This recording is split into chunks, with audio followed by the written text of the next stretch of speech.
Hello everyone, welcome back to Sonam's math villa. तो यार मैंने एडवांस कैलकुलस की ये वन शॉट वीडियो में बहुत इजी नोट्स बनाए हैं आप लोगों के लिए, जो चैप्टर नंबर 7 के हैं। चैप्टर नंबर 7 में हमारा जो मैक्सिमा एंड मिनिमा वाले क्वेश्चंस होते हैं उनसे रिलेटेड है ये, ठीक है। तो सबसे पहले तो हमें ये समझना होगा कि मैक्सिमम क्या होता है और मिनिमम क्या होता है, दोनों पॉइंट हमें समझने होंगे। तो बहुत ईजी वे में यहाँ पे आपको डायग्राम में शो हो रहा होगा। अगर आप यहाँ पे इस वाले फर्स्ट वाले डायग्राम को देखेंगे तो यहाँ पे ये मैक्सिमम है, तो यहाँ पे हमने मैक्सिमम लिखा है। और इस वाले डायग्राम को देखेंगे तो यहाँ पे हम सबसे नीचे हैं, यहाँ पे मैंने मिनिमम लिखा है, ठीक है। सिंपली बहुत इजीली समझ आ रहा है यहाँ से डायग्राम को देख के। उसके बाद इस चैप्टर में जिसका हम यूज़ करेंगे, कुछ केसेस होते हैं कि मिनिमम कब होगा या मैक्सिमम कब होगा, तो उन केसेस को एक बार देख लो। इसमें हमारा केस नंबर फर्स्ट आता है। फर्स्ट केस में हमारा है कि अगर AC minus B square, A क्या होता है, B क्या होता है और C क्या होता है, ये मैं आपको अभी बताऊंगी। AC माइनस बी स्क्वायर की वैल्यू अगर ग्रेटर देन 0 आती है तो हम क्या बोलेंगे, हम डायरेक्टली मिनिमम नहीं बोलेंगे, हम पहले A की वैल्यू चेक करेंगे। अगर ये भी ग्रेटर देन 0 आती है और A भी ग्रेटर देन 0 आता है तो हम बोलेंगे कि पॉइंट जो निकलेंगे इसमें वो कैसे निकलेंगे, मिनिमम। फिर सेकंड केस जो हमें यहाँ पे ध्यान रखना है, जब AC माइनस बी स्क्वायर तो ग्रेटर देन 0 है, फर्स्ट केस में भी यही था, लेकिन A लेस देन 0 हो जाएगा तो हमें याद रखना है मैक्सिमम। अब इसका याद करने का तरीका है अपोजिट। अपोजिट कैसे, अगर A ग्रेटर देन 0 है तो मिनिमम होगा, मतलब यहाँ बड़ा तो यहाँ छोटा होगा। अब यहाँ पे छोटा है मतलब कम है, ग्रेटर स्मॉलर देन है तो यहाँ पे क्या हो जाएगा, मैक्सिमम, ठीक है। आई होप याद हो गया होगा। अब बात करते हैं थर्ड केस की। केस नंबर थर्ड में है, ये तो वो केसेस हो गए जब AC माइनस बी स्क्वायर की वैल्यू ग्रेटर देन 0 आती है। अब मान लो लेस देन 0 आ जाए तो उस केस में हम बोलेंगे ना ही मैक्सिमम होगा ना ही मिनिमम होगा, ठीक है।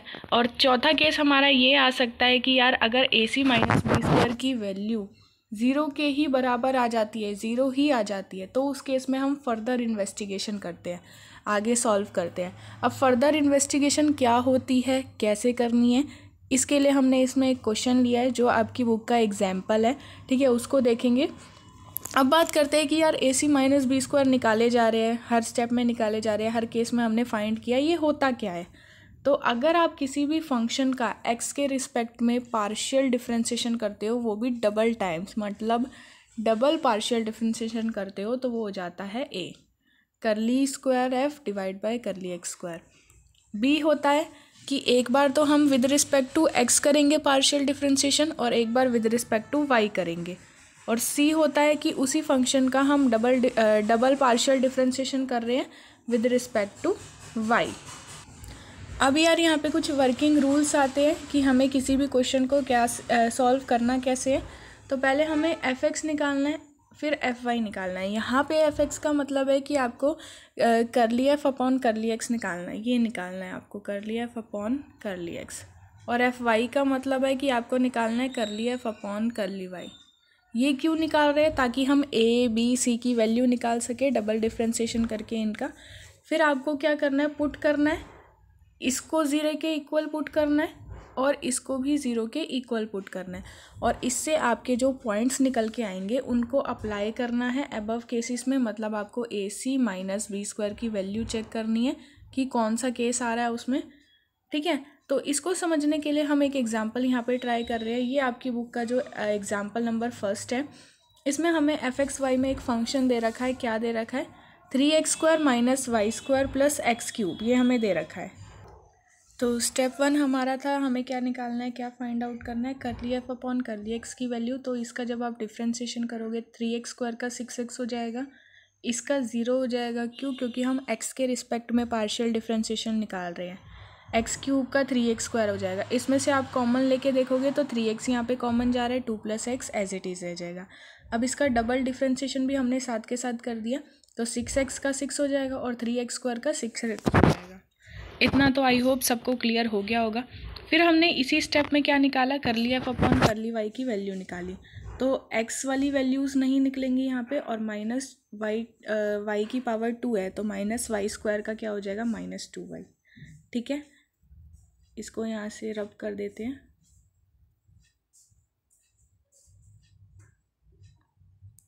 चलो अब इसका डबल डिफ्रेंशिएशन निकालेंगे तो -2y का डबल डिफ्रेंशिएशन -2 हो जाएगा। और जब हम इसका करली स्क्वायर एफ अपॉन करली एक्स करली वाई, ये कैसे निकालते हैं, अगर आपने यहाँ पे करली एफ अपॉन करली एक्स निकाला हुआ है तो इसी करली एफ अपॉन करली एक्स का अब आप डिफ्रेंशिएशन कर दोगे विद रिस्पेक्ट टू वाई। अब इसमें कोई y यहाँ पे नहीं आ रहा तो पार्शियल डिफ्रेंशिएशन 0 हो जाएगा। इस वजह से यहाँ पे इसकी वैल्यू जो लिखी गई है वो 0 लिखी गई है। अब हमें पता है भाई कि हमारा सेकेंड स्टेप क्या होता है। हमारा सेकेंड स्टेप है कि जो आपने करली एफ अपॉन करली एक्स निकाला है और करली एफ अपॉन करली वाई निकाला है, दोनों को आपको क्या पुट करना है, 0 के इक्वल।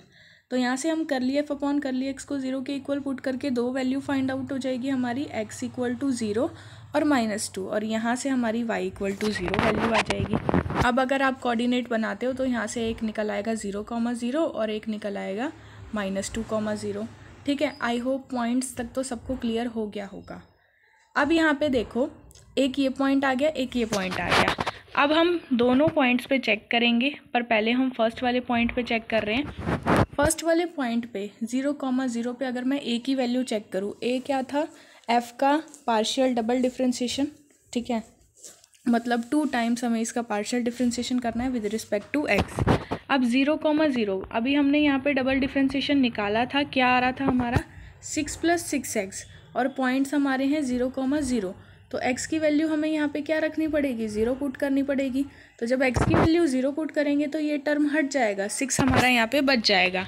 तो यहाँ पे इसलिए क्या लिखा गया है, 6 लिखा गया है। ऐसे ही सेम b तो हमारा ऑलरेडी 0 था, और ऐसे ही सेम इसके साथ किया गया, ये आ जाएगा -2। ठीक है, अब यहाँ से अगर आप AC - b² की वैल्यू फाइंड आउट करते हो तो a × c यानी 6 × -2 -12 हो गया, और b की वैल्यू तो 0 है तो 0 का स्क्वायर भी 0 हो जाएगा, तो ये वैल्यू आ जाएगी -12। और -12 एक नेगेटिव वैल्यू है, तो हम क्या बोलेंगे कि ये लेस देन है 0 से। अब हमने जो केसेस पढ़े थे वहाँ पहुँचते हैं कि अगर AC - b² की वैल्यू लेस देन 0 होती है तो क्या होता है। तो ये केस नंबर 3 यहाँ पे यूज़ किया गया है कि अगर AC - b² की वैल्यू लेस देन 0 होती है तो हम ये बोलेंगे कि ना ही मैक्सिमम है और ना ही मिनिमम है। अच्छा, एक चीज़ और, जहाँ पे ना ही मैक्सिमम और ना ही मिनिमम होता है उस पॉइंट को हम बोलते हैं सैडल पॉइंट। क्या बोलते हैं, सैडल पॉइंट। ये आपको याद रखना है, जहाँ पे ना ही मैक्सिमम होगा ना ही मिनिमम होगा वो पॉइंट होता है हमारा सैडल पॉइंट। तो इस केस में यही निकल के आ रहा है, -12 ना ही मैक्सिमम पॉइंट निकल के आ रहा है 0,0, ना ही मिनिमम निकल के आ रहा है, तो ये हो जाएगा हमारा सैडल पॉइंट। फिर जो हमारा सेकंड पॉइंट निकल के आया -2,0, उस पर चेक करेंगे। तो इस पर जब आप a की वैल्यू निकालोगे तो ये -6 आएगी, b की वैल्यू निकालोगे 0 आएगी, c की वैल्यू निकालोगे -2 आएगी। सिमिलरली AC - b² निकालेंगे तो यहाँ पे पॉजिटिव आ जाएगा। पिछले केस में -12 आया था, इस केस में 12 आ गया, तो 12 जो है वो ग्रेटर देन 0 होता है। फिर जब हमने केस 1 और केस 2 पढ़ा था तो उसमें दोनों ही AC - b² ग्रेटर देन 0 आ रहे थे, तो हमने क्या किया था, a की वैल्यू फाइंड आउट की थी कि यार a की वैल्यू नेगेटिव आ रही है या पॉजिटिव आ रही है। तो इसमें a की वैल्यू आ रही है -6, तो -6 नेगेटिव है। मैंने आपको कैसे बताया था याद करने का तरीका, कि आपको अपोजिट वर्ड ध्यान रखना है। अगर यहाँ लेस देन 0 आ रही है तो मैक्सिमम होगा, अगर यहाँ ग्रेटर देन 0 है तो मिनिमम होगा। अभी यहाँ पे लेस देन 0 आ रही है तो पॉइंट कैसा हो जाएगा, पॉइंट ऑफ मैक्सिमा। और मैक्सिमम वैल्यू क्या हो जाएगी, जब आपका पॉइंट निकल जाता है ना कि ये हमारा पॉइंट ऑफ मैक्सिमा है, तो हम वैल्यू कैसे निकालते हैं, x की वैल्यू -2 हो जाएगी और y की वैल्यू 0 हो जाएगी। जो हमारे पास मेन इक्वेशन क्वेश्चन में गिवन होता है, मेन पॉलिनोमियल, उसमें इन दोनों वैल्यूज़ को पुट कर देते हैं और जो हमारी वैल्यू आ जाती है वही हमारा क्या हो जाता है, आंसर। ठीक है, अब एग्जाम्पल 2 यहाँ पे मैंने सॉल्व किया है, ये बिल्कुल सेम है। इसमें भी हमें मैक्सिमा और मिनिमा के लिए पहले पॉइंट्स फाइंड करने हैं, फिर चेक करना है और लास्ट में हमें वैल्यूज़ निकालनी है। तो ये मैंने पूरा सॉल्व कर रखा है, इसका PDF मैं आपको उस पर टेलीग्राम चैनल पे सेंड कर दूँगी। अगर आप लोगों ने टेलीग्राम चैनल ज्वाइन नहीं किया तो आप लोग ज्वाइन कर सकते हैं, लिंक आपको डिस्क्रिप्शन में मिल जाएगा। और अगर इनमें कोई डाउट होता है तो आप मुझे ज़रूर कमेंट करके बताना। ठीक है, अभी हम आते हैं थोड़े अलग क्वेश्चन पे। ये सारे आपके सेम क्वेश्चन रहेंगे, अगर आपसे नहीं होते तो आप चेक कर सकते हो PDF में। बाकी हम आते हैं 4th एग्जाम्पल पे आएंगे। 4th एग्जाम्पल थोड़ा अलग है। इसमें हमारे पास क्या है, सेम fxy में एक फंक्शन दे रखा है एक्स की पावर 4 प्लस वाई की power 4 minus 2x² plus 4xy minus 2y²। अब सबसे पहले हमने इसमें क्या किया, करली एफ अपॉन करली एक्स निकाला, ये आ गया। करली एफ अपॉन करली वाई निकाला, ये आ गया। अब नेक्स्ट स्टेप हमारा क्या होता है, करली एफ अपॉन करली एक्स और करली एफ अपॉन करली वाई, दोनों की वैल्यू को हमें क्या पुट करना होता है, 0 पुट करना होता है। तो इसकी वैल्यू को जब हम 0 पुट करेंगे तो 4 कॉमन आ जाएगा और राइट हैंड साइड में चला जाएगा, इसलिए 0 हो जाएगा। तो ये वैल्यू आ जाएगी x³ minus x plus y equal to 0। इसको मैंने इक्वेशन नंबर फर्स्ट मान लिया। दूसरे केस में जब पुट करेंगे इसमें भी 4 कॉमन जाएगा और राइट साइड में जाके 4 जो है वो 0 के साथ चला जाएगा, तो 0 बन जाएगा। क्या बच जाएगा, y³ plus x minus y equal to 0। ये हो जाएगी हमारी इक्वेशन नंबर सेकेंड। अब ये एक क्यूबिक पॉलिनोमियल है और ये भी एक क्यूबिक पॉलिनोमियल है, तो यहाँ से इजीली वैल्यू फाइंड आउट नहीं होगी क्योंकि दोनों में 2 वेरिएबल आ रहे हैं। तो हमें इसे कैसे सॉल्व करना पड़ेगा, या तो सब्ट्रैक्ट करके या फिर ऐड करके। तो हम वो लेंगे, सब्ट्रैक्ट और एडिशन में से वो चूज़ करेंगे जिससे कुछ वेरिएबल जो है वो कैंसिल आउट हो जाए। तो यहाँ पे हमें क्या दिख रहा है कि एक जगह माइनस का यहाँ पे x आ रहा है और एक जगह प्लस का आ रहा है। यहाँ पे एक जगह प्लस का y आ रहा है, एक जगह माइनस का आ रहा है। तो अगर मैं इनको सिंपली ऐड कर दूँ तो x से x कट जाएगा, y से y भी कट जाएगा, तो कुछ वेरिएबल तो हट जाएंगे। तो क्या बच जाएगा, x³ plus y³ equal to 0। ये हमारे पास बच जाएगा। अब ये क्या है भैया, तो ये आपका एक फॉर्मूला होता है जो हमने 10th में पढ़ा है। क्या होता है कि अगर आपके पास a³ प्लस b³ होता है तो इसकी वैल्यू होती है a प्लस b। देखो ये 2 केसेस होते हैं, एक तो प्लस वाला होता है और एक माइनस वाला होता है। दोनों मैं आपको क्लियर कर देती हूँ। देखो अगर हमारा केस पॉजिटिव वाला आ जाता है, बीच में प्लस आता है, तो हमें क्या करना है, दोनों वेरिएबल को लिखना है और बीच में प्लस लगाना है पहले, फिर इनटू हमें x² करना है, y² करना है, दोनों का स्क्वायर करना है, माइनस xy करना है। अगर यहाँ पे प्लस होगा तो पहले प्लस आएगा फिर माइनस आएगा, और अगर यहाँ पे माइनस होगा तो पहले माइनस आएगा और लास्ट में प्लस आएगा। ठीक है, आई होप सबको क्लियर हो रहा होगा। यही सेम चीज़ हमने यहाँ पे अप्लाई की है। तो हमारा यहाँ पे पॉजिटिव है तो x plus y into x² minus xy plus y² equal to 0 हो जाएगा। अब अगर मैं चाहती हूँ कि x की वैल्यू रियल रहनी चाहिए, मतलब मैं ये नहीं चाहती कि यहाँ पे कोई इमेजिनरी रूट्स आए, तो हम इस वाले को इग्नोर कर देंगे। क्यों, क्योंकि अगर मैं इससे फाइंड आउट करती हूँ तो मेरे जो रूट्स निकल के आएंगे वो इमेजिनरी आएंगे, जो हम नहीं चाहते। तो हम क्या चाहते हैं कि रियल रूट्स आने चाहिए। तो हमने यहाँ पे किसका यूज़ किया, x प्लस वाई का। तो x plus y equal to 0 ले लिया, इसको हमने कर दिया इग्नोर। तो y की वैल्यू यहाँ से क्या आ जाएगी, माइनस एक्स। अब इस y equal to minus x एक वैल्यू निकल आई है आपकी, आपने 2 इक्वेशन बनाई थी यहाँ पे, उसमें से एक वैल्यू निकल आई है। तो इसको पहले हम फर्स्ट इक्वेशन में पुट करेंगे y की वैल्यू को, और ये इक्वेशन किस में आ जाएगी, x के रिस्पेक्ट में आ जाएगी। यहाँ से आप इसे सॉल्व करोगे, x³ माइनस 2x, यहाँ से x कॉमन लिया हमने, तो x की यहाँ से 3 वैल्यूज़ आएंगी। क्यों, क्योंकि क्यूबिक पॉलिनोमियल था। क्यूबिक पॉलिनोमियल के 3 रूट्स होते हैं, क्वाड्रेटिक के 2 होते हैं। ठीक है ना, तो यहाँ से 3 वैल्यू आ जाएंगी, 0, √2 और -√2। और y की वैल्यू जब आप x की वैल्यू को, x क्या था हमारा y क्या था हमारा माइनस एक्स, तो जो जो यहाँ पे x की वैल्यू आ रही है उसका नेगेटिव साइन लेते जाओ, वही वैल्यू किसकी हो जाएगी, y की हो जाएगी। फिर x के y के साथ आपको कोऑर्डिनेट्स बनाने हैं। तो कोऑर्डिनेट्स कैसे बनते हैं, 0, 0 हो जाएगा, √2, -√2 हो जाएगा और -√2, √2 हो जाएगा। 3 पॉइंट्स हमारे यहाँ पे निकल चुके हैं। अब हमारा नेक्स्ट स्टेप क्या रहता है कि हमें तीनों पॉइंट्स पे एक एक करके चेक करना पड़ेगा कि कौन सा केस आ रहा है। तो जब 0, 0 पे चेक करेंगे तो उससे पहले हम a, b और c निकाल लेते हैं। तो a क्या होता है, f का double differentiation partial with respect to x। यहाँ से आप सॉल्व करोगे, इसकी वैल्यू, a की वैल्यू ये आ जाएगी, सिमिलरली b की वैल्यू और c की वैल्यू भी आप निकाल लोगे। उसके बाद हम फर्स्ट पॉइंट पे चेक करेंगे, ऐड 0, 0।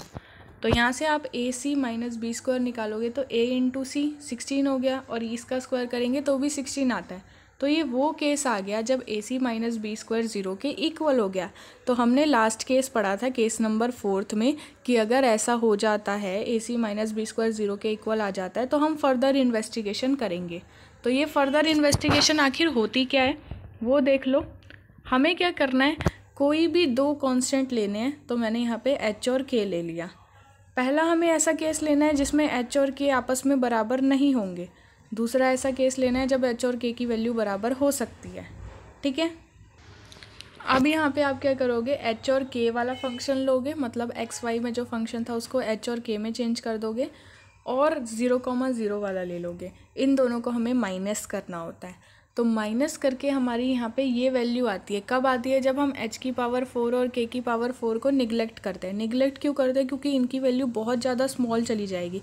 h और k हमने बहुत छोटे लिए हैं, ठीक है। जब इनकी पावर 4 करेंगे तो वो और भी ज़्यादा छोटी हो जाएगी, ठीक है। बहुत छोटे का मतलब है जैसे 1/8 हो गया या 1/216 हो गया, कुछ इस टाइप में। तो इनका जब हम पावर लेंगे, इनकी पावर 4 लेंगे, तो वो और भी ज़्यादा नीचे जाएगी, और भी ज़्यादा छोटी होती जाएगी, ठीक है।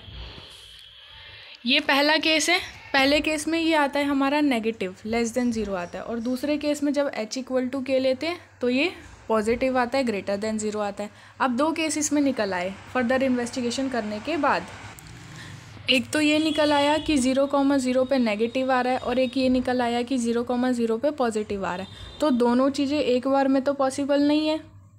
कहने का ये मतलब है कि हम 0,0 को मैक्सिमा भी कह रहे हैं और 0,0 को मिनिमा भी कह रहे हैं। या तो वो चीज़ ऊपर हो सकती है या नीचे हो सकती है।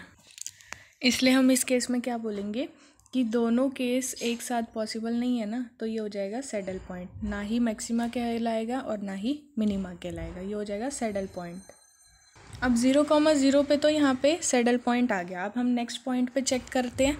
नेक्स्ट पॉइंट पे चेक कर रहे हैं तो ये आ रहा है <0, AC - B² <0 आ रहा है, और AB <0 आ रहा है। तो <0 का मतलब है कि कम होगा, मिनिमा होगा। अगर <0 होता तो मैक्सिमा होता। मिनिमा हो गया, मिनिमम वैल्यू निकाली तो ये आ गई। सिमिलरली इस केस में निकालोगे तो आपकी ये वैल्यू आ जाएगी। PDF से आप लोग अच्छे से चेक कर लीजिएगा। नेक्स्ट आता है हमारा एग्जाम्पल नंबर 5th एग्जाम्पल में हमें ये दे रखा है, सेम प्रोसेस रहेगी। आपको दोनों वैल्यू निकालनी है, दोनों को 0 पुट करना है। इससे आपकी दो इक्वेशन आएंगी। दोनों इक्वेशन को हम यहाँ पे सब्ट्रैक्ट कर रहे हैं। सब्ट्रैक्ट करने से क्या होगा, ये कैंसिल आउट हो जाएंगे। cos x - cos y = 0 आ जाएगा, और cos x = cos y आ जाएगा।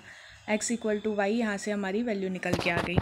अब एक में किसी भी एक इक्वेशन में पुट करके आप नेक्स्ट वैल्यू निकाल लोगे, तो x की वैल्यू आपकी यहाँ पे π/3 आ जाएगी। x y के इक्वल है। अगर x π/3 है तो y भी क्या होगा, π/3 होगा। तो y भी निकल आया। तो x और y जो है दोनों ही π/3 निकल आए। ये हमारा हो गया पॉइंट। अब इस पॉइंट पे आप चेक करोगे तो आपका यहाँ पे a की वैल्यू -√3 आ रही है, b की वैल्यू -√3/2 आ रही है, और c की वैल्यू -√3 आ रही है। तो AC - B² आपका <0 हो गया, और a जो है वो <0 हो गया। तो f का जो होगा वो मैक्सिमा होगा। फिर मैक्सिमम वैल्यू आपकी ये आ जाएगी। नेक्स्ट एग्जाम्पल की तरफ बढ़ते हैं। ये हमारा थोड़ा प्रैक्टिकल एग्जाम्पल है। Show that rectangular solid of maximum volume that can be inscribed in a given sphere is a cube. पहले तो क्वेश्चन समझो। हमारे पास एक स्फीयर गिवन है, ठीक है। हमारे पास एक स्फीयर गिवन है, उसमें हमने एक रेक्टेंगुलर सॉलिड रखा। हमें प्रूव करना है कि ये जो रेक्टेंगुलर सॉलिड है ना, अगर इसकी वॉल्यूम को हम मैक्सिमम कर देते हैं तो ये जो है वो क्यूब कहलाएगा। क्यूब का मतलब है कि जो पॉइंट्स निकल के आएंगे तीनों साइड्स इक्वल आएंगी। x = y = z आना चाहिए, ठीक है। अब हमने इसकी डायमेंशन को क्या लेट कर लिया, x y z, मतलब x इसकी लेंथ है, y इसकी ब्रेथ है, और z इसकी हाइट है। सिमेट्रिकल देखें तो d क्या हो जाएगा, स्फीयर का जो डायगोनल होगा। अगर आप इसमें देखते हो ये हमारा स्फीयर होता है, ठीक है, और ये हमारा हो जाएगा क्यूब, ठीक है। ये बिल्कुल इससे लगा हुआ है। अब इसका जो डायगोनल होगा वो स्फीयर के सेंटर से गुजर रहा है, तो उसका डायगोनल का स्क्वायर क्या हो जाएगा, x² + y² + z² हो जाएगा। d हमने यहाँ पे डायामीटर भी लिया है और डायगोनल भी लिया है, क्यों, क्योंकि दोनों इक्वल है। फिर यहाँ से z² की वैल्यू हमने x, y और d के रिस्पेक्ट में निकाल ली। अब हमें वॉल्यूम को मैक्सिमम करना है। वॉल्यूम क्या होती है, जो हमारा क्यूबॉइड होता है उसकी वॉल्यूम क्या होती है, x × y × z, यही होती है। या कोई भी आप रेक्टेंगुलर सॉलिड लोगे तो उसकी वॉल्यूम ऐसे ही आएगी, ठीक है। इसका होल स्क्वायर करा ये आ गया जेड होल स्क्वायर इसलिए किया ताकि हम जेड स्क्वायर की वैल्यू पुट कर पाएँ। जेड स्क्वायर की वैल्यू पुट कर दी तो हमारी एफ एक्स वाई में जो वैल्यू आ गई वो ये आ गई। वैल्यू हमें इसलिए पुट करनी पड़ी क्योंकि हमें दो ही वेरिएबल में चाहिए। यहाँ पे हमारा जेड स्क्वायर तीसरा वेरिएबल आ रहा था तो हमने वैल्यू पुट करके उसे हटा दिया। फिर हमने सेम वही स्टेप फॉलो किए, कर ली एफ अपॉन कर ली एक्स निकाला, कर ली एफ अपॉन कर ली वाई निकाला, दोनों का डबल डिफ्रेंसिएशन लिया, वैल्यू इक्वल टू 0 पुट की। और यहाँ से आप लोग देख सकते हैं ये पूरा यहाँ पे सॉल्व्ड है। एक्स और वाई की वैल्यू d√3 आ गई। फिर जेड की वैल्यू हम निकालेंगे तो ये भी हमारी d√3 आ जाएगी। तीनों हमारे बराबर आ गए। अब हम क्या कह सकते हैं कि ये क्यूब है। फिर हमें क्या करना है, इन दोनों पॉइंट पे चेक करना है कि हमारी वैल्यू क्या आ रही है। तो ये हमारी वैल्यू आ जाती है ए की, ये बी की आ जाती है, ये सी की आ जाती है। तो केस कौन सा आता है, लेस देन 0। तो एक तो हमने ये प्रूफ कर दिया कि तीनों साइड्स इक्वल है मतलब क्यूब है। दूसरा ये प्रूफ कर दिया कि मैक्सिमम है। मैक्सिमम कैसे है, क्योंकि a c minus B square greater than 0 आ गया और ए जो है वो लेस देन 0 आ गया। तो ऐसे केस में मैक्सिमम ही होता है।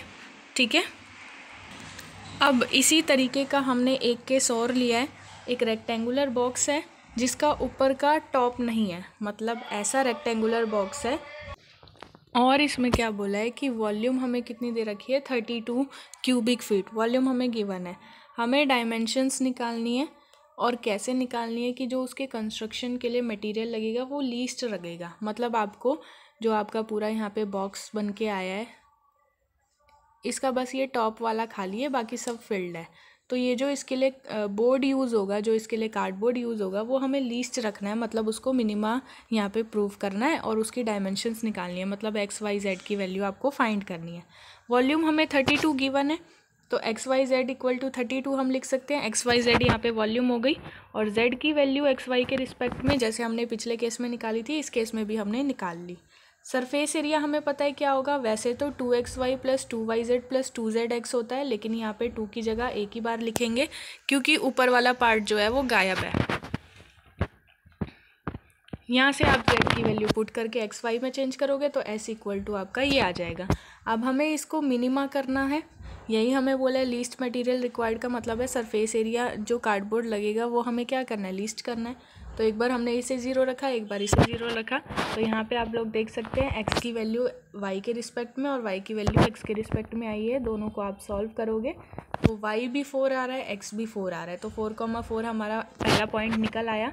इस पर जब हम चेक करेंगे a की वैल्यू ये आ जाएगी, b की आ जाएगी और c की ये हो जाएगी। फिर आप इसमें x की वैल्यू पुट करते हो 4 और y की वैल्यू 4 पुट करते हो तो आपका 2, 1 और 2 3 पॉइंट्स आ जाएंगे। फिर हम क्या करेंगे, ए सी माइनस बी स्क्वायर निकालेंगे तो आपका 3 आ जाएगा जो कि एक पॉजिटिव नंबर है, ग्रेटर देन 0 है।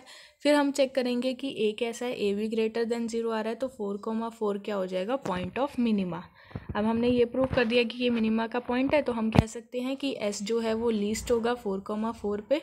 और एक्स वाई तो हम पहले से ही निकाल चुके हैं। जेड क्या था हमारा 32 upon x y, x into y यानी 16, इसको आप करोगे तो 2 आ जाएगा।